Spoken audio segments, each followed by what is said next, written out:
की बात पीछे वालों, अजहू रघुनाथ प्रताप की बात तुम्हें 10 कंठ न जान पड़ी,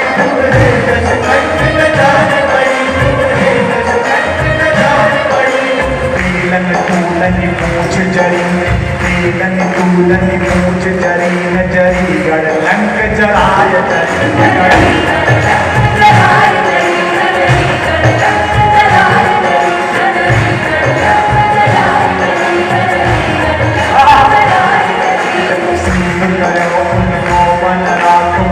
धनुरेख गही न तरी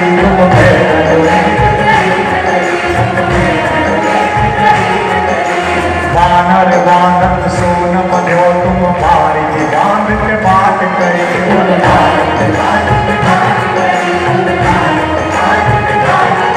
अजहू रघुनाथ प्रताप की बात तुम्हें 10 कंठ न जान पड़ी, तूलन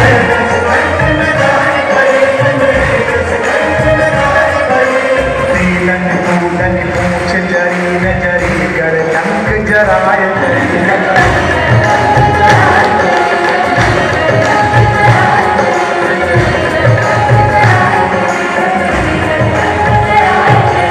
बोलो युवराज अंगद की। एक पात्र पूरा 3 घंटा मांगता है, अंगद एक दिन मांगता है, जामवंत एक दिन मांगता है। और क्या संयोग है कि मैं बड़े ठाकुर के नाम का स्तवन कर रहा हूं और छोटे ठाकुर के स्तवन करने वाला एक लाडला इस परिसर में उपस्थित हो गया, ये भी संयोग है। और इनमें अंतर मत समझना, ये मत समझना कि महाराज जी भागवत सुनाते हैं और कृष्ण पर बोलते हैं या हम राम पर बोलते हैं तो हमारे विषय अलग अलग है। हमारा विषय तो एक ही है, बस ठाकुर के आगे छोटा और बड़ा लग गया है। मुझे तो कई बार ऐसा लगता है कि रामचंद्र जी के जीवन में जो जो छूटा कन्हैया ने वो सब पूरा किया। एक बार गाली खाई थी, इतनी मीठी लगी, मिथिला में बैठकर जो कल सुनाई थी मैंने गाली, भगवान ने कहा अच्छा गाली कितनी मीठी होती है, बोले कोई बात नहीं, अगले जन्म में पैदा होंगे और ब्रज में गली गली गाली खाएंगे, हम गाली खाने के लिए पैदा।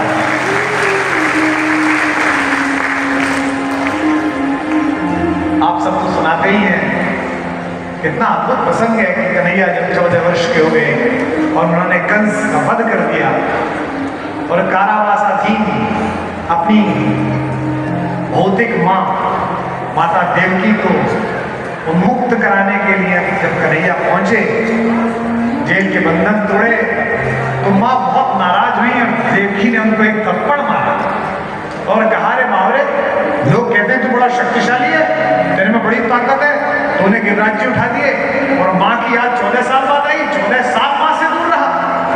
तो कन्हैया ने मुस्कुरा कर कहा भैया इसमें क्या गलत बात है, पिछली बार मैंने 14 साल बाहर भेज दिया तो दूर रही, इस बार हम तुझसे 14 साल दूर रहे, क्या। सूरदास जी का तो कितना सुंदर पद है, सुन सुन एक कथा कहो प्यारी, संस्कृत में श्लोक भी है। आप आ गए इसलिए मुझे स्मरण आ गया, राम की कहानी में कन्हैया आ गए, आप आए इसलिए स्मरण आ गया। हमारे मस्तिष्क के 3 भेद होते हैं बागेश्वर धाम वालों। एक है चेतन कि मैं कुमार विश्वास हूं, ये बागेश्वर धाम है, पीठाधीश्वर आचार्य धीरेन्द्र शास्त्री जी हैं, ये चेतन है। एक अवचेतन जो पीछे चल रहा है कि घर में सामान लेके जाना है, रात को इतने बजे निकलना है, कल वहां से आए, अवचेतन। एक स्मृति है कि पिछले वर्ष फला संत आए थे, फला बोलने वाले आए थे, परम पूज्य गुरुदेव पधारे थे चित्रकूट से, ऐसी स्मृति है। इन तीनों के बीच एक दीवार है। शरीर विज्ञान कहता है कि जब रात्रि में हम सोते हैं तो नींद में ये तीनों दीवारें गिर जाती हैं, इसीलिए कई बार स्मृति की चीज आपके चेतन में चली जाती है। आज सुबह मैं बड़ा डरते हुए उठा क्योंकि मैंने रात्रि में सुबह ऐसा सपना देखा जो मेरे लिए अच्छा नहीं था, बड़ा डरा हुआ उठा।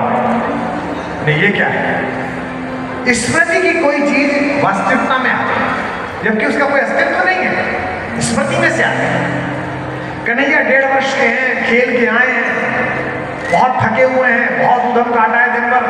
मैया से कहते हैं कि मैया सुला दे, मैया गोदी में सुला रही हैं। वही जो मैंने सुनाया, यशोदा हरिपाल ने झुलावे हलरावे मलरावे जोई सोई के छुलावे, अजरा तरले ढाक सूर के प्रभु को दूध पियावे।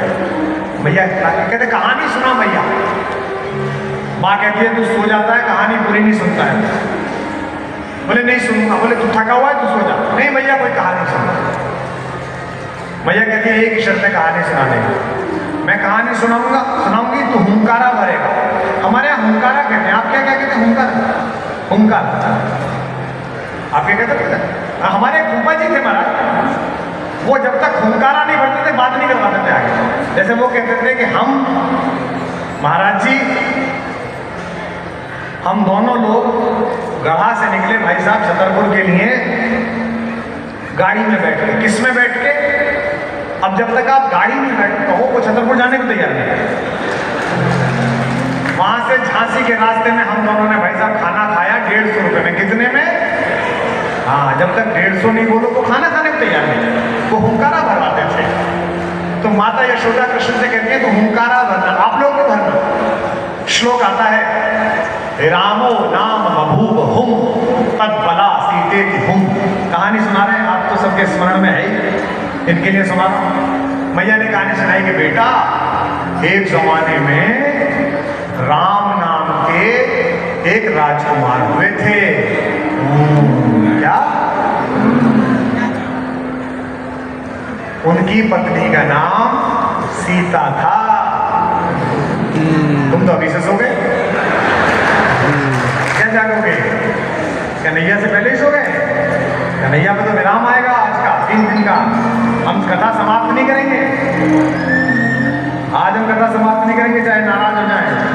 हम कथा को स्थगित करेंगे और अगले वर्ष फिर यहीं से शुरू करेंगे।